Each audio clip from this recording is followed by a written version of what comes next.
Tuko hapa Dodoma na tumemtembelea Shekhe wa mkoa wa Dodoma, Shekhe Alhaj Mustafa Rajab Shaban katika ofisi zake hapa msikiti Ghadaf katika jiji la Dodoma, na tumetaka kuja kumtembelea ili kupata maoni yake juu ya msiba wa miongoni mwa wanazuoni wakubwa kabisa, Sheikh Muhammad Idi anayezikwa kule Tanga. Tunafahamu ni taarifa ambayo wakati mwingine watu wamekuwa wakizungumza kutokana na taarifa ilivyowafikia, imekuwa kushtusha, na kwa asilimia kubwa taarifa ya msiba wake imekuwa kushtusha watu wengi. Sheikh, assalamu alaikum wa rahmatullahi wa barakatuh. Wa alaikum assalam wa rahmatullahi wa barakatuh. Naam, kwa habari za kazi? Alhamdulillah rabbil alamin, namshukuru Mungu. Naam, Ijumaa leo? Alhamdulillah, Ijumaa leo, Ijumaa karim, Ijumaa mubarak. Naam. Allahu akram, Allahu barik fi. Shukran. Tumekuja kukutembelea hapa. Tunataka tusikie neno lako. Tumepatwa msiba wa Islam kutokana na nafasi, umaarufu, kazi kubwa iliyofanywa na Sheikh Muhammad Idi. Ukiwa Sheikh wa mkoa wa Dodoma, neno lako ni lipi? Lakini namna ambavyo ulipata taarifa za msiba ilikuwaje? Mimi niseme neno langu kubwa ni kama alivyosema Mwenyezi Mungu ndani ya Qur'an, wa bashiri sabirin, wape habari za furaha wale wenye kusubiri, alladhina idha asabatuhum musiba, ambao wakipatwa na msiba qalu, husema inna lillahi wa inna ilaihi raji'un, kwamba sisi hatutosha kuwa ni wake, miliki ya Mwenyezi Mungu, na kwake Mungu tutarejea. Hii aya inabashiria kwamba watu kuwa wavumilivu na kuwa na subira. Hakika ni pigo la kuondokewa na rajulun alim, mwanazuoni Abu Idi Muhammad Idi, mtu mwenye harakati, pambanaji, mpiganaji, mtu ambaye nafasi yake alipokuwa katika jamii zama za uhai wake ilionekana wazi wazi. Naam. Na wala si ya kutafutwa na tochi au na mwanga wa aina yoyote. Naam. Sheikh Muhammad Idi Abu Idi, mimi kwanza ni mtu wangu, rafiki yangu wa karibu.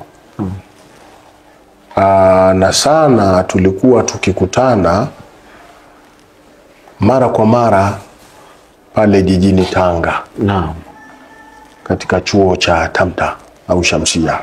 Kwa kuwa yeye kule ni mwanafunzi aliyesoma pale na aliyosomeshwa na walimu wa pale. Kwa hiyo ule ukaribu ulizidi zaidi pamoja na ule usheikh. Kwa kwamba tuna mahala pa kukutana. Ndio. Hata ikifika mahala tuweza kukhtilafiana, lakini kuko mahala ambapo tunaweza kukutana na kuondosha tofauti zetu. Lakini alikuwa ni rajulun mubtasim, mtu mwenye tabasamu la kutosha, muda wote ule humkuti kakasirika. Kabisa. Ni mtu ambaye unamkuta akiwa na furaha, akiwa na bashasha, na hupenda kufurahi, hata kucheka kwa sauti. Ndio tabia za Muhammad Idi. Na alikuwa ni mtu wa maskhara sana, yani mtu wa utani. Mtu wa utani, akipenda sana utani. Lakini Abu Idi Muhammad Idi, kiukweli nafasi yake kama alivyosema ilijulikana kipindi cha uhai wake. Ndio.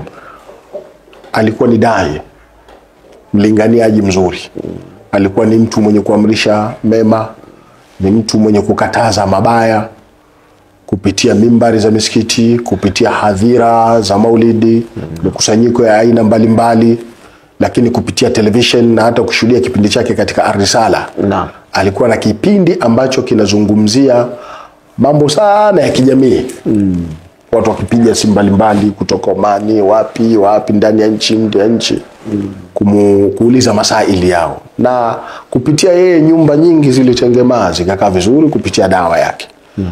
Lakini ni mtu aliyefanya harakati sana za kuelimisha umma maswala ya mwezi muandamo. Kwamba tunatakiwa kufunga na mwezi gani na kufungua na mwezi gani. Lakini ni mtu ambaye sio hivyo tu, alikuwa ni mtu ambaye mwandishi. Aliandika vitabu vyake ninavyovikumbuka viwili, misingi 10 ya amani. Misingi 10 ya amani. Lakini aliandika kitabu kinachohusiana na masuala ya mwezi. Namna ya kufunga na kufungua. Lakini kubwa zaidi alikuwa ni mshauri wa Mheshimiwa Mufti katika mambo ya kijamii. Na kama tulivyomsikia Mufti katika mtandao akimuelezea jana pale Kinondoni, alisema ni mtu ambaye ukimtuma anatumika. Kafanye atafanya na atakurejeshea mrejesho kwamba nimefanya. Kwa hiyo kana rajulun amina, alikuwa ni mtu mwaminifu. Ukimtuma fanya atafanya. Tena bila kujiuliza tafanyaje, yatafanya atakuja kurejesha mrejesho. Sawa, kutokana na kifo chake kuna fundisho pasi na shaka. Tunajifunza nini kwenye kifo chake, lakini pia maisha yake akiwa hai alivyotumika? Tunajifunza kwanza, kila binadamu anapolala na kuamka afikirie kifo. Kifo kipo. Hakina dini, hakina kabila, hakina dhehebu, hakina mdogo, hakina mkubwa, hakina mzee, hakina mwanaume, hakuna mwanamke. Kifo kipo. Hivyo ikutoshe kwamba kifo kipo, tunacho, tunatembea nacho, tunalala nacho, tunamka nacho, tunazunguka nacho. Kwa hivyo la msingi ni watu fatazawadu, inna khaira zadi taqwa. Watu wajinyakulie zawadi. Hakika ya zawadi bora kama alivyosema Mwenyezi Mungu ni kumcha yeye. Akasema wattaquni ya ulil albab, nicheni mimi enyi wenye akili. Kwa hiyo wenye akili wajue kwamba kifo kipo. Lakini tunajifunza kupitia kifo cha Muhammad Idi kwamba namna gani tuishi katika jamii. Namna gani tuinufaishe jamii. Namna gani jamii inufaike kupitia viongozi wao wa dini, mashehe zao. Namna gani tuielimishe jamii. Namna gani tuikomboe jamii kutoka katika upotofu. Namna gani tuilete jamii katika yaliyokuwa mema. Namna gani jamii iliyotengana tuiunganishe. Na namna gani jamii ambayo atendi kufanya mambo ya Mungu tuhakikishe tunairejesha katika kufanya yale ya Mwenyezi Mungu Subhanahu wa Ta'ala. Hichi kinatufunza kwa kuandika, kusema, lakini kupitia hata mitandao ya kijamii na kupitia maandiko mbalimbali. Umekuwa wahadhiri wengi sasa hivi pia wamejipambanua katika maeneo tofauti. Utofauti wao na marehemu ni nini? Unaweza kusema kitu? Kujipambanua vipi? Yaani kwa namna ambavyo wamekuwa wakipeleka ujumbe kwenye jamii. Wapo. Kuna wengine ujumbe waliokuwa wakipeleka ni ujumbe wa tafriki, kufarikisha umma.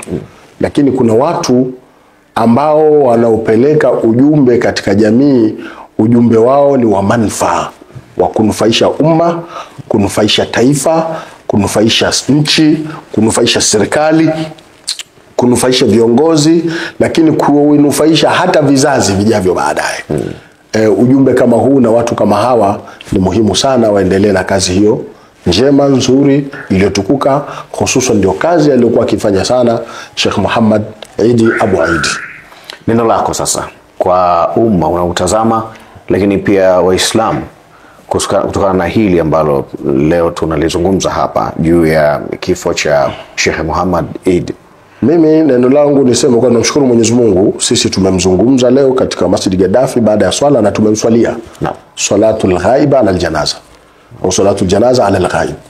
Tumemswalia na tumeungana na wenzetu sehemu mbalimbali pale msikitini kwake Masjid Mnyamani pale Buguruni, lakini jana akaswaliwa baada ya salati al-asri na kufanywa dua na kuzungumzwa na mashehe mbalimbali tofauti pale Masjid Muhammad Sadis Kinondoni Muslim Bakwata makao makuu.